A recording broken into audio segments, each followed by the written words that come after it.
Jill Messick, the Hollywood studio executive and producer who was Rose McGowan's one-time manager, died Wednesday in Los Angeles. She was 50. Her family confirmed the news and said Messick took her own life. The family also put out a lengthy statement today, saying Messick was collateral damage in the fallout of the Harvey Weinstein scandal and McGowan's part in it. They said Messick was bipolar and had battled depression.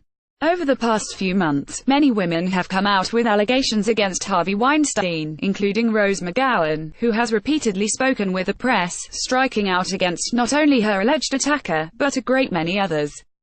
One of them was Jill, who chose to remain silent in the face of Rose's slanderous statements against her for fear of undermining the many individuals who came forward in truth.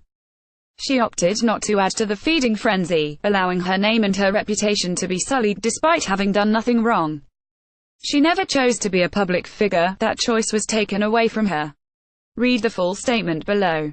Messick spent more than 10 years in exec roles at Paramount-based Lorne Michaels Productions and at Miramax, with producing credits on the film side including Frida and Mean Girls. On TV, she was an executive producer on NBC's Bad Judge. She was in the midst of producing Warner Brothers' Minecraft. She spent 5 years at the Weinstein-run Miramax from $19,972,003, rising to SVP production and shepherding picks like She's All That. Frida, starring Salma Hayek, was nominated for 6 Oscars. Last month, Messick's name was added to the fray when Weinstein used emails from her and Ben Affleck in an attempt to refute McGowan's claims made during her book tour that Weinstein sexually assaulted her. The email reveal, Messick's family said, devastated her.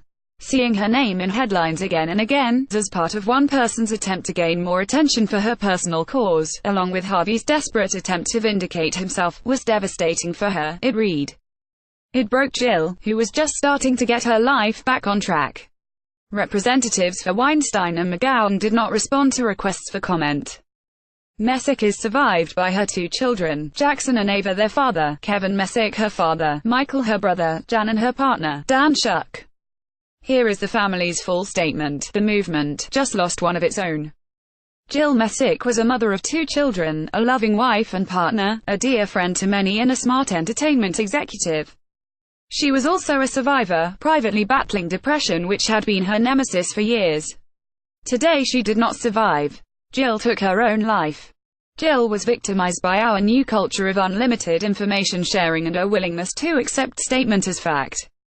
The speed of disseminating information has carried mistruths about Jill as a person, which she was unable and unwilling to challenge.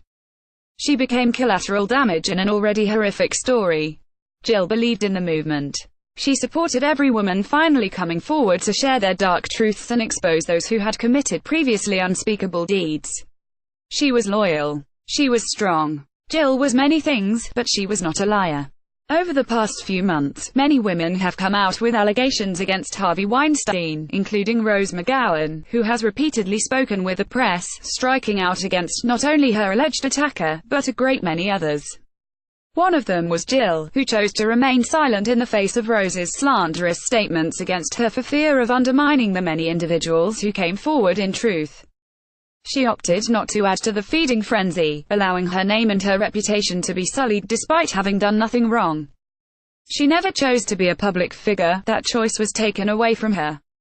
Now that Jill can no longer speak for herself, it's time to set the record straight. In January 1997, Jill was an entry-level manager at Addis Wexler. One of her first clients was Rose McGowan, and one of Jill's first duties was to set up a breakfast meeting with Harvey Weinstein during the Sundance Film Festival. Following the meeting, Rose told Jill what had happened, that she made the decision to remove her clothes and get in the hot tub with him, a mistake which Rose immediately regretted. Rose never once used the word rape in that conversation. Despite this, Jill recognized that Harvey had done something untoward to Rose, if not illegal. She immediately went to her bosses, the partners of Addis Wexler, to recount Rose's story and to insist that they address the situation. They told Jill that they would take care of it. The ensuing arrangements between Rose and Harvey were then negotiated, completely without Jill's knowledge.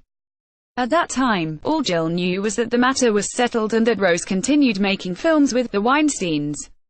She never knew any details until recently, when Rose elected to make them public. 10 months later, in November of 1997, Jill received a call from the Miramax exec VP of production, recruiting her for a job as an executive at Miramax Films working in production in Los Angeles.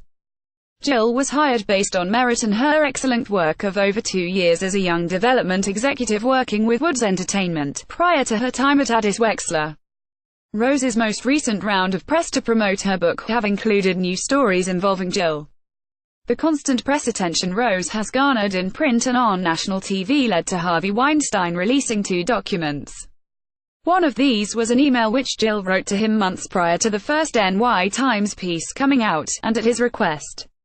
In this email, Jill offered the truth based on what she remembers Rose telling her about the Sundance account. In the face of Rose's continued and embellished accusations last week, Harvey took it upon himself to release the email without her consent. 5 years ago, Jill suffered a manic episode. Anyone familiar with bipolar disorder knows that it is a cruel and vicious disease. With the help of doctors, her family and friends, Jill rebounded. Jill had fought to put her life back together. After a long job search, she was in negotiations to run the production division for a new entertainment company. Seeing her name in headlines again and again, as part of one person's attempt to gain more attention for her personal cause, along with Harvey's desperate attempt to vindicate himself, was devastating for her. Broke Jill, who was just starting to get her life back on track. What makes Rose's inaccurate accusations and insinuations against Jill ironic was that she was the first person who stood up on Rose's behalf, and alerted her bosses to the horrific experience which Rose suffered. 20 years ago, as a very junior person in a management company hierarchy, Jill exhibited her integrity in doing the right thing. She raised the red flag with the heads of her firm. In the face of inappropriate behavior, Jill handled the situation appropriately. Hers is one of the only stories that has stayed consistent over time as we watch other media-reported tales morph to beget further attention. While journalists serve an important role in exposing predatory behavior, we are seeing irresponsible choices and an addiction to sensationalism which leads to inconsistent storytelling. The media is a powerful tool not to be taken lightly. Most individuals would be horrified to have their name spotlighted in a major international news story, let alone their photograph. We cannot forget that the media is a fearsome tool which cannot be used indiscriminately or even inadvertently to create further victims. There is a responsibility when using a platform to accurately expose criminals, predators, mistruths and misdeeds while protecting the actual truth of third parties.